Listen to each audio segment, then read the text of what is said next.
ട്രെയിനിൽ പോയിട്ട് അതാണ് പണി. ഇപ്പൊ മോദിതേ ഉള്ളൂ അല്ല, ട്രെയിനിൽ പറയില്ലേ ചായ വേണോ ചായ വേണോ ചായ വേണോ ചായ വേണോ സമൂച്ച ചായ കൊടുക്കാൻ വേണ്ടി പറ. അവന്റെ അതാണ് ജോലിയല്ലോ. കഷ്ടപ്പെട്ട് ഓരോ. നമസ്കാരം. ജാൻമണി ദാസ് നമുക്ക് എല്ലാവർക്കും അറിയാം. ജാൻമണി ഒരുപാട് വിവാദങ്ങളിൽപ്പെട്ട ആളാണ്. ഇപ്പോഴും വിവാദം തന്നെയാണ്. ഇപ്പൊ പറഞ്ഞത് എന്താന്ന് വെച്ചാൽ നരേന്ദ്രമോദിക്കെതിരെയാണ് പറഞ്ഞിരിക്കുന്നത്. അതായത് നമ്മളുടെ പ്രധാനമന്ത്രിയെ കുറിച്ച്. നമുക്ക് രാഷ്ട്രീയമായിട്ടാണെങ്കിലും അല്ലാതെയും വിമർശനങ്ങളൊക്കെ അങ്ങോട്ടും ഇങ്ങോട്ടും ഉന്നയിക്കാം, കുഴപ്പമില്ല. പക്ഷെ അത് അതിര് കടന്നു കഴിഞ്ഞാൽ അത് എങ്ങനെയായി തീരും എന്നുള്ളതിന് ഉദാഹരണമാണ് ജാൻമണി.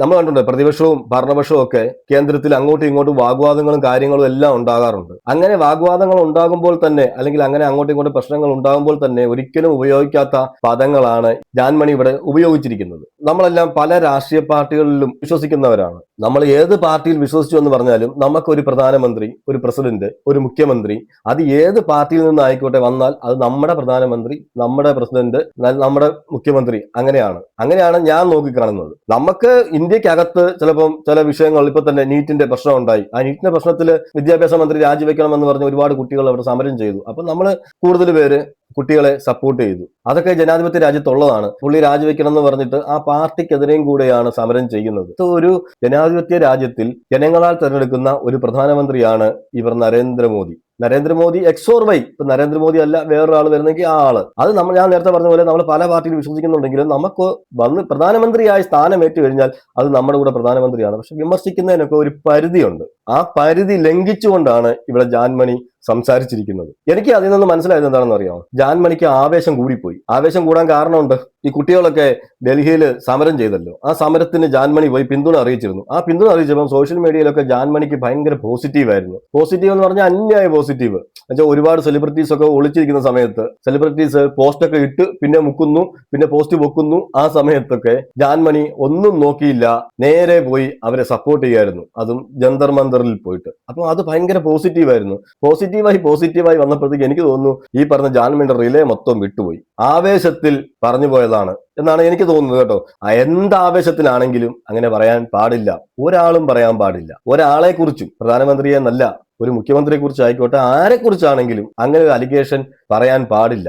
അത് അവരുടെ മാന്യതയെ തന്നെ ചോദ്യം ചെയ്യുന്നതിന് തുല്യമാണ്. എന്തായാലും നമുക്ക് ജാൻമണി പറഞ്ഞേ കേൾക്കാം. ട്രെയിനിൽ പോയിട്ട് അതാണ് പണി. ഇപ്പൊ മോദിതേ ഉള്ളൂ അല്ല, ട്രെയിനിൽ പറയില്ലേ ചായ വേണോ ചായ വേണോ ചായ വേണോ ചായ വേണോ സമൂച്ച ചായ കൊടുക്കാൻ വേണ്ടി പറ. അവന്റെ അതാണ് ജോലിയല്ലോ. ട്രെയിനിലൊക്കെ ചായ എന്ന് പറഞ്ഞു നടക്കുമല്ലോ. മോദിജിക്ക് അതാണ് നല്ല പണി എന്നാണ് പറയുന്നത്. ഞാൻ ഈ പറയുന്നത്, ജാൻമണി, ഈ ചായ കച്ചവടം എന്ന് പറയുന്നത് വലിയ മോശമുള്ള പണിയൊന്നുമല്ല. അവരവിടെ ചായ വിൽക്കുന്നത് കൊണ്ട്, ട്രെയിനിലായിക്കോട്ടെ വെളിയിലായിക്കോട്ടെ എവിടെ ആയിക്കോട്ടെ, അവരാ ചായ വിൽക്കുന്നത് കൊണ്ട് അവരവരുടെ കുടുംബത്തെ നോക്കാൻ വേണ്ടിയായിരിക്കും ആ പണിക്ക് ഇറങ്ങുന്നത്. എല്ലാ ജോലിക്കും അതിൻ്റെതായ മാന്യതയുണ്ട്. ചായ കച്ചവടം അങ്ങനെ മോശമുള്ള പണിയൊന്നും അല്ല ജാൻമണിക്ക് അല്ലെങ്കിലും പണ്ടേ നമ്മൾ ബിഗ് ബോസിലൊക്കെ കണ്ടതാണ്. ജാൻമണി എന്തോ വലിയ കൂടിയ ആളാണ്. ഞാൻ ഫ്ലൈറ്റിൽ കയറിയാൽ ബിസിനസ് ക്ലാസ്സിലൊക്കെ ഞാൻ യാത്ര ചെയ്യത്തുള്ളൂ, എനിക്ക് കുടിക്കാൻ അത് വേണം, വെള്ളം ഇത് വേണം, അല്ലെങ്കിൽ എനിക്ക് അത് ഇഷ്ടമല്ല ഇത് ഇഷ്ടമല്ല. ജാൻമണി എന്തോ വലിയ സംഭവമാണെന്നുള്ളൊരു വിചാരമുണ്ട്. ആ വിചാരത്തിൽ നിന്ന് അഹങ്കാരം എന്നാണ് നമ്മൾ അതിനെ പറയേണ്ടത്. ഈ അഹങ്കാരം തലയ്ക്ക് മൂത്ത് കഴിഞ്ഞാൽ ഇങ്ങനെയൊക്കെ സംസാരിക്കാൻ പറ്റത്തുള്ളൂ. അപ്പം ഈ ചായ വിൽക്കുന്നവരെ എല്ലാം മോശമാക്കുന്ന രീതിയിലല്ലേ ഇവിടെ സംസാരിച്ചത്. മോദി നേരത്തെ ചായ വിറ്റിട്ടുണ്ടായിരിക്കാം, ഓക്കെ, എന്തു ആയിക്കോട്ടെ. ഇപ്പൊ പ്രധാനമന്ത്രിയാണോ ഇന്ത്യയുടെ? അപ്പം ഒരു ചായക്കടക്കാരനും പ്രധാനമന്ത്രി ആകാൻ പറ്റും എന്നുള്ളൊരു പോസിറ്റീവ് അതിനകത്ത് കിടപ്പുണ്ട്. അത് മോശമായ തൊഴിലൊന്നുമല്ല. അതിര് കടന്ന ആവേശത്തിൽ പറഞ്ഞു പോയതാണെങ്കിൽ പോലും പറഞ്ഞത് വലിയ ഒരു തെറ്റ് തന്നെയാണ്. ഇതിനെ ന്യായീകരിക്കുന്നവർ ഒരുപാട് പേരൊക്കെ ഉണ്ട്. അപ്പൊ ഈ ന്യായീകരിക്കുന്നവരോട് എനിക്ക് പറയാനുള്ളത്, ഞാനിപ്പോ ഈ പറയുന്ന മോദിജിയുടെ പാർട്ടിക്കാരനോ ഒന്നുമല്ല. ഞാൻ വിശ്വസിക്കുന്ന വേറൊരു പാർട്ടിയിലാണ്. ഇപ്പൊ രാഹുൽ ഗാന്ധി പോലും ഇതുപോലെ സംസാരിച്ചിട്ടില്ല, ഇതുപോലെ പറഞ്ഞിട്ടില്ല. മോദിജി എന്നല്ലാതെ രാഹുൽ ഗാന്ധി വിളിക്കത്തില്ല. അതുപോലെ തന്നെ അവര് അങ്ങോട്ടും ഇങ്ങോട്ടും വാഗ്വാദങ്ങൾ ഉണ്ടാകും എന്ന് പറഞ്ഞാലും അവർ അതിര് കടന്ന് ഒരു വാഗ്വാദത്തിനും പോയിട്ടില്ല ഇതുവരെയും. അവര് പോലും ഉപയോഗിക്കാത്ത ഭയങ്കരമായ വാക്കുകളാണ് ഇവിടെ ജാൻമണി ഉപയോഗിച്ചിരിക്കുന്നത്. ബെല്ലും ബ്രേക്കും ലൈസൻസ് ഒന്നുമില്ല. ഞാൻ പറഞ്ഞതുപോലെ ഫോളോവേഴ്സ് ഒക്കെ കുറച്ച് കൂടി കാണും. അതുപോലെ തന്നെ ആൾക്കാരൊക്കെ സൈബർ ഇടങ്ങളിൽ ഒരുപാട് പ്രോത്സാഹനം കൊടുക്കുന്നുണ്ടായിരുന്നു. പക്ഷെ ആ പ്രോത്സാഹനത്തിൽ മതിമറന്ന് പറയുന്നതായിട്ടാണ് എനിക്ക് തോന്നുന്നത്. കഷ്ടപ്പെട്ട് ഓരോ വർഷം പ്രിപ്പയർ ചെയ്ത് കഴിഞ്ഞിട്ട് എക്സാം കഴിഞ്ഞിട്ട് പറഞ്ഞ പേപ്പർ ലീക്കായി പറഞ്ഞിട്ട് ഈ മൊത്തം കുട്ടികളുടെ ഫ്യൂച്ചറിലാണ് പ്രശ്നം. കാരണം അതാ ബേസിക്കലി ഗവൺമെന്റ് ആണ് അതിന്റെ കൂടെ സപ്പോർട്ടായിട്ട് ഉണ്ടായതിന് അല്ലേ, കറക്റ്റ് അല്ലേ? പക്ഷെ ഗവൺമെന്റ് അത് ചെയ്തിട്ടില്ല. അതിനാണ് എല്ലാം കുട്ടികളെ ഈ ഗവൺമെന്റിന്റെ അഗെയിൻസ്റ്റിലെ പ്രൊട്ടസ്റ്റ് ചെയ്യുന്നത്. കാരണം ഈ റെസ്പോൺസിബിൾ ആരാ? നമ്മളുടെ ഗവൺമെൻറ്. ഇപ്പോൾ എൻ്റെ വീട്ടിൽ താമസിച്ചിട്ട് ഞാൻ ഈ വീട് നോക്കണമെന്നുണ്ടെങ്കിൽ, എൻ്റെ വീട്ടിൽ എന്തെങ്കിലും പ്രശ്നം വരണമെന്നുണ്ടെങ്കിൽ അതിൻ്റെ റെസ്പോൺസിബിലിറ്റി ഞാൻ എടുക്കണം. അങ്ങനെയല്ല ഈ കൺട്രി അല്ലേ. സെൻട്രൽ ഗവൺമെൻറ് ആണ് റെസ്പോൺസിബിൾ. അതൊക്കെ ന്യായമായ കാര്യം. അതിനുശേഷം പറഞ്ഞ കാര്യങ്ങൾ ന്യായമായ കാര്യം. സെൻട്രൽ ഗവൺമെന്റിൽ ഇരിക്കുന്ന പ്രധാനമന്ത്രി എന്ന ആൾ ഇതിന് ഇപ്പം ഒരു ക്വസ്റ്റ്യൻ പേപ്പർ ചോർന്നു, അതിന്റെ വിഷയം ഉണ്ടായപ്പോൾ അതിന് മോദിയും ബാധ്യസ്ഥനാണ് അതിന് ഉത്തരം പറയാൻ. അതൊക്കെ ന്യായമായ കാര്യം. അങ്ങനെയൊക്കെ പറ. അത് കേൾക്കാൻ ഒരു സുഖമൊക്കെ ഉണ്ട്. കേൾക്കുമ്പം ഓക്കെ അത് ഓക്കെ ആണെന്ന് നമുക്ക് തോന്നും. പക്ഷെ അതിനുശേഷം പറഞ്ഞതോ, ഹായ് ഫ്രണ്ട്സ്, ആരാ കിളവന്റെ ഫ്രണ്ട് തമ്പാക്കു ഇങ്ങനെ അടിക്കുന്ന തമ്പാക്കു ഉണ്ടല്ലേ, ഇങ്ങനെ കയറുന്നു. ആ തമ്പാക്കു അടിച്ചിട്ട് ഹായ് ഫ്രണ്ട്സ്. അച്ഛന് മരിച്ചുപോയി 1947. നരേന്ദ്രമോദിയുടെ ഡേറ്റ് ഓഫ് ബർത്ത് 1950. ഇത് അവന്റെ സ്വന്തം അച്ഛന് കണ്ടുപിടിക്കട്ടെ. 3 വർഷം മുന്നേ അച്ഛൻ മരിച്ചു പോയിട്ട് 3 വർഷം കഴിഞ്ഞിട്ട് എന്റെ ജനിച്ചു പറഞ്ഞില്ലേ. ഇത് 2 അലിഗേഷൻ ആണ്. ഒന്ന്, തമ്പാക്ക് വെച്ചിട്ടാണ് മോദി വന്നിട്ട് ഹായ് ഫ്രണ്ട്സ് എന്ന് പറയുന്നതെന്ന്. തമ്പാക്ക് വെച്ചതായിട്ട് എങ്ങനെ ജാൻമണി കണ്ടു? ഇതൊന്നും ആരും, പ്രതിപക്ഷം പോലും, ഞാൻ പറഞ്ഞില്ല, പ്രതിപക്ഷം പോലും ആരോപിക്കാത്ത ആരോപണങ്ങളാണ് ഇവിടെ ജാൻമണി പറയുന്നത്. മോദി വന്നിരുന്നത് തമ്പാക്ക് വെച്ചിട്ടാണ് അവിടെ സംസാരിക്കുന്നതെന്ന്. കഴിഞ്ഞ ദിവസമല്ലേ നമ്മൾ കണ്ടതാണ്. 2 ദിവസമായിട്ട് മോദി രാത്രി വന്നിട്ട് വീഡിയോ ഇടുന്നുണ്ടായിരുന്നു. അതിനൊക്കെ വേണ്ടി പ്രതിപക്ഷം അതിനെ ഒരുപാട് വിമർശിച്ചിരുന്നു. രാത്രി ഇറങ്ങി വരുന്നു, രാത്രി മാത്രം വന്ന് വീഡിയോ ഇടുന്നു. അങ്ങനെ രാത്രി വന്ന് വീഡിയോ ഇടുന്നതിന് ഒരുപാട് വിമർശനങ്ങളൊക്കെ മോദിക്കെതിരെ പ്രതിപക്ഷം തന്നെ പറഞ്ഞിരുന്നു. പക്ഷെ അവരാരും പറയാത്ത അലിഗേഷൻസ് ആണ് ഇവിടെ ജാൻമണി പറഞ്ഞിരിക്കുന്നത്. തമ്പാക്ക് വെച്ചിട്ടാണ് സംസാരിക്കുന്നത്. ഒരു ഇന്ത്യയുടെ പ്രധാനമന്ത്രിയാണ് ഈ പറയുന്നത്. നിങ്ങൾ പ്രത്യേകം ഓർക്കണം. ഇതൊന്നും നമുക്ക് ഒരിക്കലും അംഗീകരിക്കാൻ പറ്റത്തില്ല. അത് ഏത് പാർട്ടിക്കാരനായിക്കോട്ടെ, എന്തായിക്കോട്ടെ. നിങ്ങൾ നീറ്റ് പരീക്ഷയുടെ ചോദ്യപേപ്പർ ചോർന്നതിനെതിരെ പോയിട്ട് അവിടെ സമരം ചെയ്ത പിള്ളേരെയൊക്കെ നിങ്ങൾ സപ്പോർട്ട് ചെയ്തു. അതൊക്കെ നമ്മൾ സമ്മതിക്കുന്നു, നല്ല കാര്യം. പക്ഷെ അതിനുശേഷം നിങ്ങൾ ഈ പറയുന്നത് ഒരിക്കലും അംഗീകരിക്കാൻ പറ്റാത്ത കാര്യങ്ങളാണ്. അതാണ് ഇപ്പോൾ ഒരുപാട് പേര് താങ്കൾക്കെതിരെ ഇറങ്ങിയിരിക്കുന്നത്, താങ്കൾക്കെതിരെ കേസ് കൊടുക്കാൻ വരെ ഇറങ്ങിയിരിക്കുന്നത്. അതിന് ജാൻമണിയുടെ നാക്ക് തന്നെയാണ് കാരണം. മോദിയുടെ ജനന തീയതി വെച്ചിട്ട് മോദിയുടെ അച്ഛൻ ഇന്ന ഡേറ്റിൽ മരിച്ചു, അതുപോലെ തന്നെ മോദി ഉണ്ടായത് ഇന്ന ഡേറ്റിലാണെന്ന് പറയുന്നു. അതൊക്കെ അവർ മരിച്ചുപോയി, അവരുടെ അമ്മയെന്ന് പറഞ്ഞാൽ മരിച്ചുപോയി. മോദിയുടെ അമ്മ ഇപ്പൊ ജീവിച്ചിരിപ്പില്ല, മരിച്ചുപോയി. പക്ഷെ അവരിലേക്ക് തന്നെയല്ലേ ഈ പറയുന്ന അലിഗേഷൻസ് പോയി വീഴുന്നത്. ചുമ്മാ പറഞ്ഞതാണെങ്കിലും അങ്ങനെ ഒരിക്കലും പറയാൻ പാടില്ല. ഞാനിപ്പോ ആ വർഷം ഇതൊന്നും പറയാന്ന് വെച്ചാൽ എനിക്ക് അതിനെക്കുറിച്ച് സംസാരിക്കാൻ താല്പര്യമില്ല. എന്ന് വെച്ചാൽ വിവരമില്ലാത്ത, ബോധമില്ലാത്ത ഒരാൾ പറഞ്ഞതായിട്ടേ ഞാൻ കൂട്ടുന്നുള്ളൂ. കാരണം അഹങ്കാരം എന്ന് പറഞ്ഞാൽ നമ്മൾ കണ്ടോ, ഇത് ഒരു ഈ ജാൻമണിയുടെ ക്യാരക്ടർ വെച്ചിട്ട് നമ്മൾ ആ ബിഗ് ബോസിലൊക്കെ കണ്ടത് വെച്ചിട്ട് ജാൻമണി, ഞാൻ നേരത്തെ പറഞ്ഞതുപോലെ വലിയൊരു സംഭവമാണ്, എനിക്ക് മേലെ ആരുമില്ല, ഞാനൊരു ട്രാൻസ്ജെൻഡർ ആയതുകൊണ്ട്, അല്ലെങ്കിൽ ഞാനിങ്ങനെ വിഭാഗത്തിൽപ്പെട്ടത് കൊണ്ട് എന്നെ ആർക്കും അങ്ങനെ ഒന്നും ചെയ്യാൻ പറ്റത്തില്ല, ഞാൻ വേറൊരു സംഭവമാണെന്നുള്ള രീതിയിലായിരുന്നു ബിഗ് ബോസിൽ പെരുമാറിക്കൊണ്ടിരുന്നത്. അവിടെ വരുന്നവരെല്ലാം വിരട്ടുന്നു. അവർക്ക് പോലും ജാൻമണിയോട് എന്തെങ്കിലും മറുത്ത് പറയാൻ പേടിയായിരുന്നു. കാരണം എന്താ, ഉടനെ മറ്റേ കാർഡ് ഇറക്കും, മനസ്സിലായില്ലേ? പക്ഷെ അതൊന്നും ഇവിടെ നടക്കത്തില്ല. ആ കാർഡൊന്നും നമ്മുടെ ബിഗ് ബോസ് വേറെ, അതിന് വെളിയിൽ വേറെയാണ്.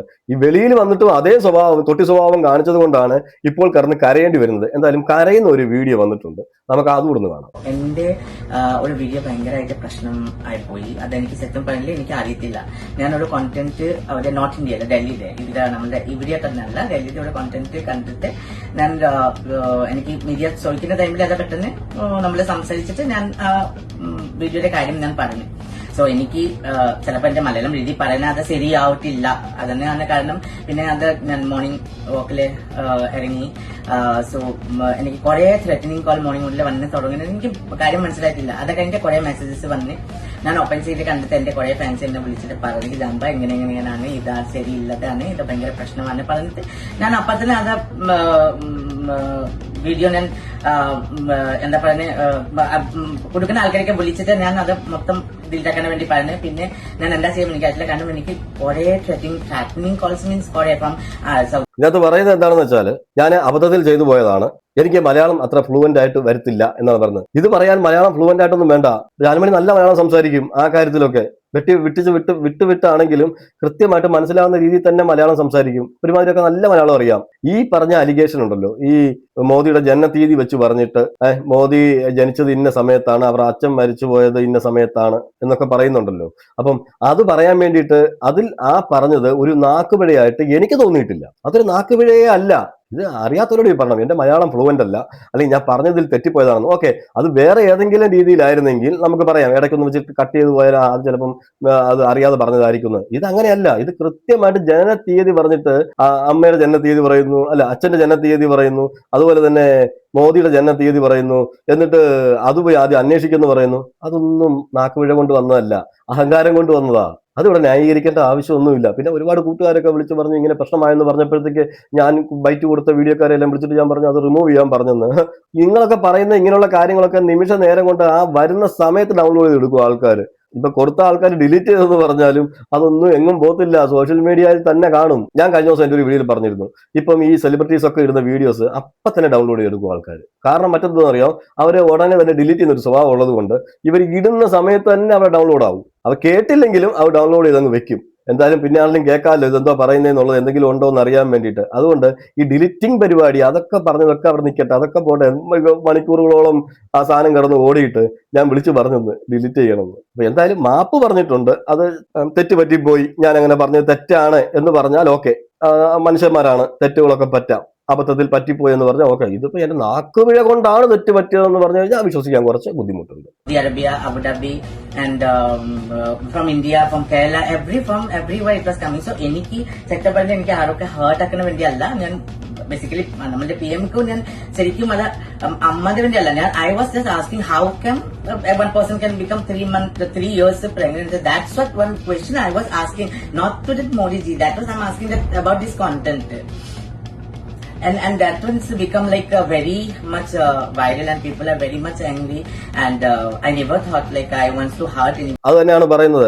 എനിക്ക് അറിയാതൊക്കെ പറ്റിപ്പോയി, അതാണ് ഇതാണ്. ഞാൻ മോദിയല്ല ഉദ്ദേശിച്ചത്. ഞാൻ ഈ പ്രശ്നം വന്നപ്പോഴത്തേക്ക് ആ പ്രശ്നത്തിനെ ബേസ് ചെയ്താണ് ഞാൻ സംസാരിച്ചത്. അല്ല, ഞാൻ മോദിയെ അങ്ങനെ ടാർഗറ്റ് ചെയ്തിട്ടില്ല എന്നുള്ള രീതിയിലൊക്കെയാണ് സംസാരിക്കുന്നത്.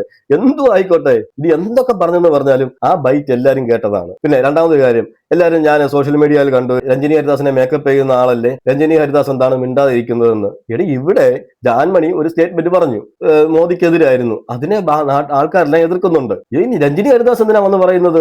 രഞ്ജിനി ഹരിദാസ് എന്ത് വിശദീകരിച്ച് പറഞ്ഞെന്നാണ് ഈ കമന്റ് ഒക്കെ ഇടുന്നവർ പറഞ്ഞത്? എനിക്ക് മനസ്സിലാവുന്നില്ല. രഞ്ജിനി ഹരിദാസ് വല്ലതും പറഞ്ഞാലുണ്ടെങ്കിൽ രഞ്ജിനി ഹരിദാസ് ഒന്ന് പറയും, ഇത് ജാൻമണിയുടെ കയ്യിൽ നിന്ന് വന്ന തെറ്റാണ്. അതിപ്പോ അവർ തമ്മിൽ ചിലപ്പോൾ സംസാരിച്ചിരിക്കാം, അവർ തമ്മിൽ പേഴ്സണലി സംസാരിച്ചിരിക്കാം. ചിലപ്പോൾ രഞ്ജിനി ഹരിദാസ് പറഞ്ഞു കാണും, നീ അങ്ങനെ പറഞ്ഞ് തെറ്റായി പോയി, ഇനി അങ്ങനെ പറയാൻ പാടില്ല, അല്ലെങ്കിൽ അതിനെപ്പറ്റി മാപ്പ് പറയണം എന്നൊക്കെ രഞ്ജിനി ഹരിദാസ് പറഞ്ഞിരിക്കാം. അതൊന്നും വന്ന് മീഡിയയുടെ മുന്നിൽ പറയേണ്ട ആവശ്യം രഞ്ജിനി ഹരിദാസിന് എന്താണ്? രഞ്ജിനി ഹരിദാസ് ഇതിനകത്തൊരു പാർട്ടേ അല്ല. രഞ്ജിനി ഹരിദാസിനോട് ചിലർ കാണിക്കുന്ന ഇതെന്താന്ന് വെച്ചാൽ, രഞ്ജിനി ഹരിദാസും ആ ഒരു ജന്തർ മന്ദറിൽ നടന്ന ആ ഒരു സമരത്തിൽ പങ്കെടുത്തിരുന്നു. അപ്പൊ അതിന്റെ ഒരു ചുരുക്ക് തീർക്കാൻ കിട്ടുന്ന അവസരം അങ്ങ് മുതലാക്കാമെന്നാണ് വിചാരിക്കുന്നത്.